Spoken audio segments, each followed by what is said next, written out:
চাল ডাল ধোয়াধুয়ির ঝামেলা ছাড়াও এছাড়া হচ্ছে মসলা বাটাবাটির ঝামেলা ছাড়া আজকে আমি ব্যাচেলর এবং প্রবাসীদের জন্য খিচুড়ি রেসিপি শেয়ার করছি একদমই সহজ। তো এখানে খিচুড়ি রান্না করতে আমি নিয়েছি হচ্ছে খিচুড়ি মিক্স।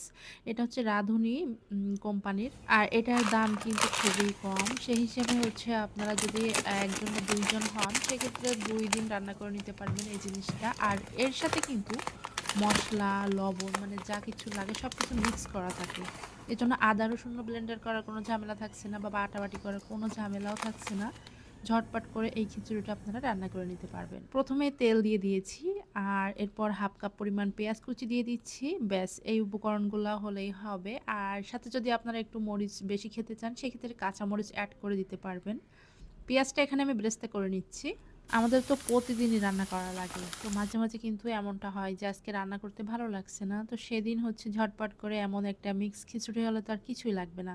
তো এখানে এই যে দেখেন আমি পেঁয়াজটা হালকা ভেজে নেওয়ার পরে মিক্স খিচুড়ি মানে খিচুড়ি মিক্সটা আমি ঢেলে দিয়েছি। দিয়ে এখন আমি হচ্ছে এই মসলার সাথে ভালো করে ভেজে নিব।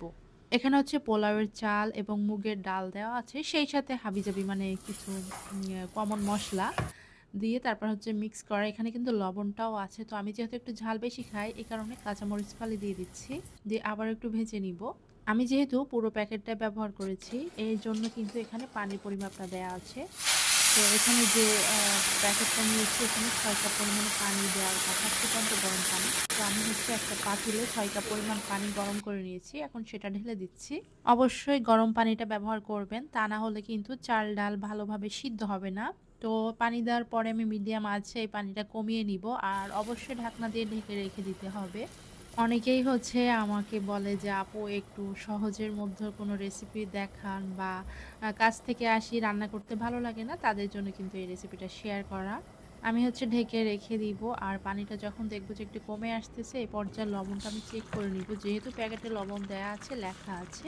তো আমার কাছে লবণটা একটু কম মনে হচ্ছিল তো আমি একটু কিন্তু লবণ দিয়ে দিয়েছি আর উল্টে পাল্টে দিচ্ছি। এরপরে আমি ঢাকনা দিয়ে ঢেকে রেখে দিব। আর পানিটা যখন এই পর্যায়ে চলে আসবে অবশ্যই নিচে একটা তাওয়া দিতে হবে। এরপরে চুলার আঁচটা একদমই লোয়ে রেখে হাঁড়িটা বসিয়ে দিব। ঢেকে রেখে দিব আর ঢাকনার কোনো ছিদ্র থাকলে অবশ্যই বন্ধ করে দিবেন। আমি এখানে হচ্ছে একটা টিস্যু পেপার দিয়ে তারপর কিন্তু এটা আটকিয়ে দিয়েছি। এরপর ১০ মিনিট আমি রেখে দিব। আর ১০ মিনিটের মাঝে কিন্তু খিচুড়িটা অলরেডি সিদ্ধ হয়ে যাবে মানে চাল ডাল সিদ্ধ হয়ে যাবে। উল্টে পাল্টে দিচ্ছে দেখে বুঝতে পারছেন। তো এখানে হচ্ছে চাল একটু মোটা ছিল, ডালটাও মোটা ছিল। যাই হোক আমার কাছে ভালো লেগেছে। আর আপনাদের কাছে রেসিপিটা কেমন লেগেছে অবশ্যই কমেন্ট করে জানাবেন। এটার টেস্ট আরেকটু বাড়ানোর জন্য আমি ঘি ব্যবহার করতেছি। এতে করে খুব সুন্দর একটা ফ্লেভার ছড়াবে। যারা ব্যাচেলর আছেন তারা চাইলে কিন্তু এভাবে করে রান্না করে নিতে পারবেন। খুবই ঝটপট এবং সহজ একটা রেসিপি। আর ধোয়াধুয়ির তো কোনো ঝামেলা থাকছে না। আমার কাছে খুবই ভালো লেগেছে এজন্য আপনাদের সাথে শেয়ার করেছি।